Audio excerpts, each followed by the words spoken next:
আজ আপনাদের সাথে আমি লাউ দিয়ে চিংড়ি মাছ রান্না শেয়ার করব। আসসালামু আলাইকুম সবাইকে, আশা করছি সকলে ভালো আছেন। আমি আলহামদুলিল্লাহ ভালো আছি। প্রথমে আমি লাউগুলো কেটে ধুয়ে নিচ্ছি। ধোয়ার পরে আমি রান্না করব। এখানে আমি পেঁয়াজ কেটে রেখেছি, কাঁচামরিচ, চিংড়ি মাছ ধুয়ে রেখেছি। প্রথমে আমি গ্যাসে পাতিল দিয়ে অল্প কিছুটা তেল দেব। আমি তেলের পরিমাণটা খুব কম খাই।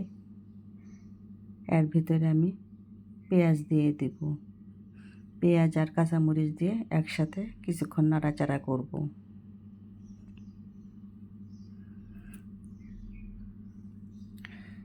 একসাথে কিছুক্ষণ নাড়াচাড়া করার পরে একটু লাল লাল হয়ে আসলে এর ভিতরে আমি সব মশলাগুলো দিয়ে দেব। আমি আদা, রসুন, জিরা একসাথে বেটে রেখেছিলাম, সেগুলো আমি এর সাথে দিয়ে দিলাম। অল্প কিছুটা হলুদও দিয়ে দিলাম। এরপর লবণ পরিমাণ মতো দিলাম। এখন এগুলো একটু নাড়াচাড়া করব। নাড়াচাড়া করে একটু পানি মিশিয়ে নেব। আমি লাউয়ের তরকারিতে কাঁচামরিচ দিয়েই রান্না করি, গুঁড়া মরিচ দেই না।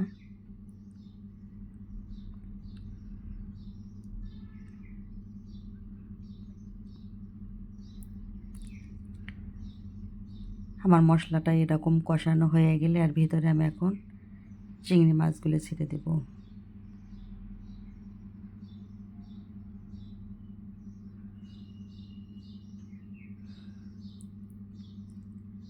চিংড়ি মাছ দিয়ে একটু ভাজার পরে তারপর আমি এর ভেতরে লাউগুলো ছেড়ে দেব। আমার বাসাটা একেবারে রাস্তার উপরে, বিভিন্ন ধরনের সাউন্ড আসে, সেজন্য আমি আন্তরিকভাবে দুঃখিত। এখন আমি লাউগুলো এর ভিতরে ঢেলে দেব।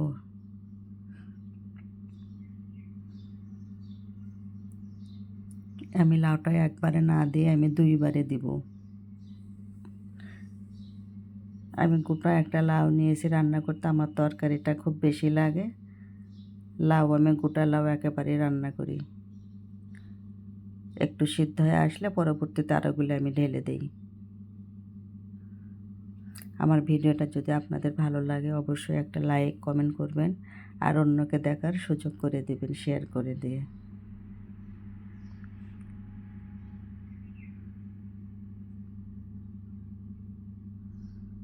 এখন আমি নাড়াচাড়া করে ঢেকে দিব।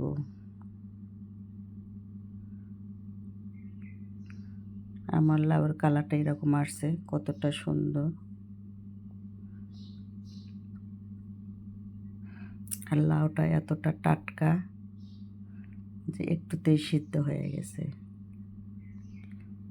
আমি কিছুক্ষণ এভাবে কষিয়ে নেব। আমি খুব সিম্পলভাবে রান্না করি। আমার মশলা খুব কম থাকে সব তরকারিতেই।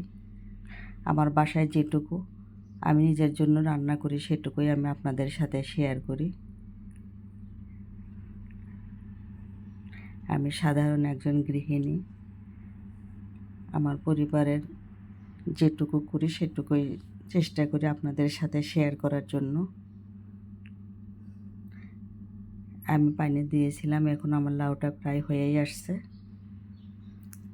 এর ভিতরে এখন আমি জিরের গুঁড়া দেব, দিয়ে নামিয়ে নেব। জিরার গুঁড়া দিলে আলাদা একটা টেস্ট আছে। পরবর্তী নতুন কোনো ভিডিও নিয়ে আবার আপনাদের সাথে হাজির হব। সে পর্যন্ত সকলে ভালো থাকবেন, সুস্থ থাকবেন। আল্লাহ হাফেজ।